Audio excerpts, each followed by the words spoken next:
코로나 신규 확진자가 6천 명대로 어제보다 좀 줄었는데요. 정부가 오늘 먹는 치료제의 도입 일정을 발표할 계획입니다. 취재기자 연결돼 있습니다. 신현준 기자. 네, 신현준입니다. 네, 하루 전보다 다소 줄었군요. 네, 오늘 영치 기준 코로나19 신규 환자는 6,919명입니다. 전날보다 500명 넘게 줄면서 6,000명대로 떨어졌습니다. 추이를 볼 수 있는 일주일 전과 비교해도 700명이 줄면서 감소 추세입니다. 하지만 위중증 환자와 사망자는 오늘 또 역대 최다를 기록했는데요. 위중증 환자는 20명이 늘면서 1,083명으로 사흘째 1,000명대이자 이틀 연속 최다입니다. 사망자는 109명이 증가해 누적 5,000명을 넘겼습니다. 사망자가 100명을 넘긴 건 이번이 처음입니다. 신규 환자의 감염 경로를 보면 국내 발생이 6,856명, 해외 유입 사례가 63명입니다. 국내 발생을 지역별로 보면 수도권에서만 5,044명, 전체의 73.6%의 환자가 나와 유행을 주도하고 있습니다. 상황이 이렇다 보니까 어제 오후 5시 기준 수도권 중환자 전담 병상 가동률은 85.1%입니다. 하루 전보다 0.5%포인트 떨어지긴 했지만 수도권에 남은 중환자 병상은 많지 않습니다.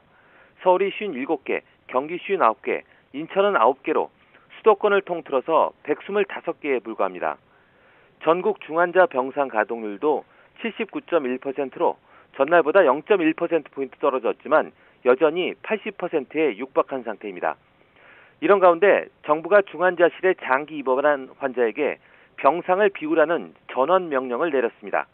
중앙사고수습본부는 어제 21일 이상 코로나19 중환자실에 있던 환자 가운데 더는 중환자실 치료가 불필요한 210명에게 전원 명령서를 보냈다고 밝혔습니다. 이런 가운데 수도권에서 하루 넘게 입원이나 생활치료센터 입소를 기다리는 환자는 367명으로 집계됐습니다. 또 국내 오미크론 변이 감염자는 하루 새 12명이 추가돼 누적 246명입니다. 미국이 먹는 코로나 치료제를 처음으로 승인했는데요. 우리 정부도 치료제 도입 일정을 오늘 공개하는 거죠? 네, 먹는 치료제는 코로나19 감염 초기에 복용하면 중증으로 가는 걸 상당수 줄일 수 있어 게임 체인저라고도 불리는데요. 중앙방역대책본부가 오늘 정례 브리핑에서 먹는 치료제의 선구매 상황과 도입 일정 등을 밝힐 예정입니다. 정부는 먹는 치료제 40만 4천 명분을 구입해 이르면 내년 2월 도입할 계획인데요. 미국 머크사의 치료제 20만 명분과 화이자의 먹는 치료제 7만 명분의 계약을 이미 체결했습니다.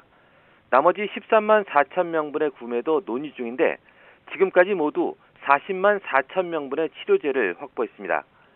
처음 도입되는 물량은 이보다 적을 것으로 예상되는데 전문가들은 우선 고령층과 기저질환자 같은 고위험군에게 투약해야 한다는 입장을 내놨습니다. 특히 증상 발현 5일 이내에 투약할 때 가장 효과가 크기 때문에 미접종 고위험군이나 기저질환자, 고령층 등에 먼저 투약해 중증으로 진행하는 걸 막아야 한다고 강조했습니다.